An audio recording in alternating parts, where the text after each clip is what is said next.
Hey everybody, we've been talking about this hostage release ceasefire deal in the Gaza Strip between Israel and Hamas that essentially keeps Hamas in power. Check out this news item from Israeli cable TV channel 14. במהלך השבועות האחרונים גורמים ישראלים הביעו תסכול מהלחץ שהפעיל עליהם סטיב וויטקוף, שליחו של הנשיא טראמפ לנושא החטופים. גורם שמעורה בפרטי המשא ומתן אפילו אמר לי בשלב מסוים, זה נראה כאילו וויטקוף עובד עבור הקטרים. אז ייתכן שהיה משהו בהבחנה הזו, ואלה הפרטים של הסיפור המעניין הזה. בשנת 2013 רכש וויטקוף אל נדל"ן מניו יורק את מלון פארק ליין היוקרתי בעיר, יחד עם איש העסקים המלזי ג'ו לואו, תמורת סכום של $654 מיליון.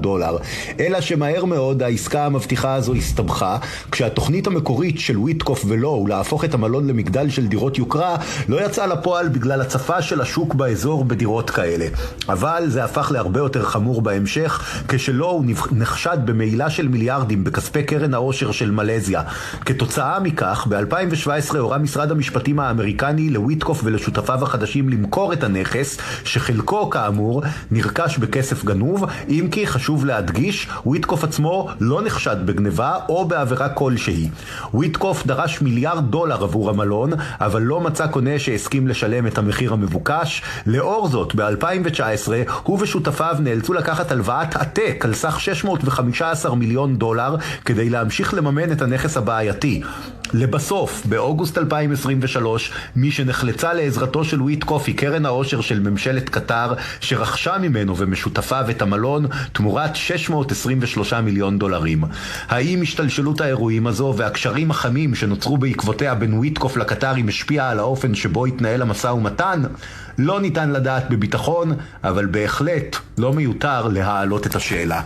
It's pretty clear what's going on here. This guy, Steve Whitcoff, this real estate magnate from New York City, an old friend of Donald Trump's, falls on hard times. He's got this asset that he can't get rid of. He's got to get bailed out financially. And in comes the Qatari Sovereign Wealth Fund and bails him out in 2023. Just as Donald Trump is ramping up his campaign, the Qataris realize that they need to get access to Donald Trump, and they purchase Steve Whitcoff and they get themselves into Trump's inner circle. And lo and behold, it pays big time dividends when this guy Witkoff gets named special envoy to the Middle East, probably because he has good ties with the Qataris and knows the Middle East a little bit, and he's a buddy of Trump's.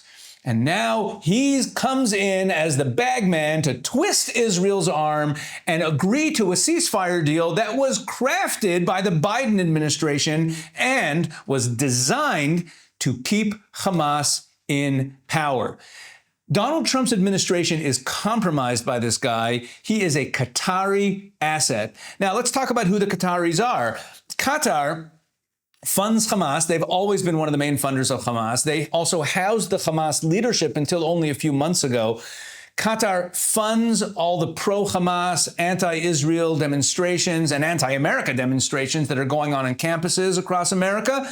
They also fund and harbor leaders of the Muslim Brotherhood. They've always been major funders of the Muslim Brotherhood. There was a period of time where they claimed they weren't funding them anymore, but it turns out that they were.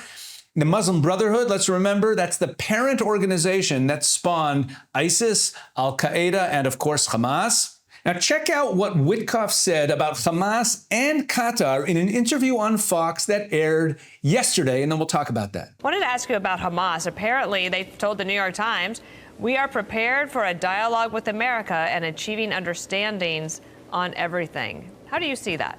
Well, I think it's good if it's accurate. How many countries do you think could be on board? I think you could get everybody on board in that region. I really do. I think there's everybody? A new sense of leadership over there. Oh my gosh! I mean, Qatar. Look at what Qatar was enormously helpful in this. Sheikh Mohammed, he did plenty of his communication skills with Hamas were indispensable here. So Steve Whitcoff says that it's a good thing that Hamas wants to have dialogue with the United States, and that's a good thing, and they'll get on board. And later on in the interview, he started talking about how this is going to lead to prosperity and it'll bring investors into the region.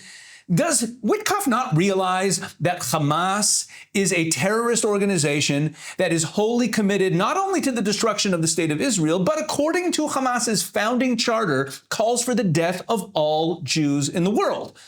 What's more, Witkoff seems to be out of line with other people in senior foreign policy positions in the Trump administration. National Security Advisor Mike Waltz has said explicitly that Hamas cannot remain in power, that that's unacceptable to the United States.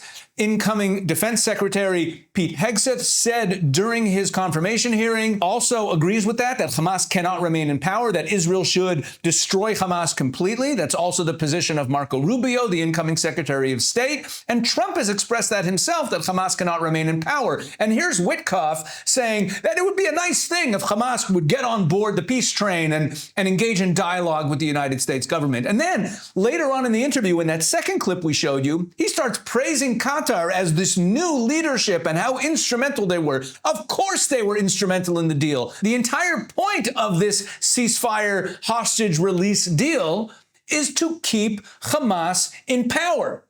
And sure enough, what do we see the Qataris doing ever since the deal was signed? They are surging supplies directly into the hands of Hamas. And humanitarian aid isn't just food and medicines. Qatar is letting the fuel flow. They are sending in millions of gallons of fuel into Hamas's hands. This fuel will be used to rebuild their military infrastructure. It will re-entrench them as the power in the Gaza Strip. So we see what Qatar did here. Qatar, a couple years ago, purchases a friend of Donald Trump's and turns him into their agent. The Israelis really got the sense that Witkoff was representing the interests of Qatar, the interests of Hamas in these negotiations. And the Qataris got exactly what they wanted. They're now resupplying Hamas with millions of gallons of fuel that will be used to rebuild their war machine. And all the humanitarian aid that the Qataris are forcing into the Gaza Strip is now going to go right into the hands of Hamas, re-entrench them and strengthen them as both a military and governing body in the Gaza Strip. All because they managed to purchase this friend of Donald Trump's who has allowed the Qataris, the global funders of terrorism, the funders of Hamas, the ones who built Hamas, it's allowed them to take control of Donald Trump's foreign policy, getting the Trump administration to sign a deal that was put together by the Biden administration, all designed to keep Hamas in power. This bottom line, everyone, Steve Whitcoff is a Qatari asset, bought and paid for, who has infiltrated the Trump administration and is steering Trump's foreign policy in the Middle East in a disastrous direction, which keeps the jihadist terrorist organization Hamas in power. Steve Whitcoff is a problem for Israel and a problem for America.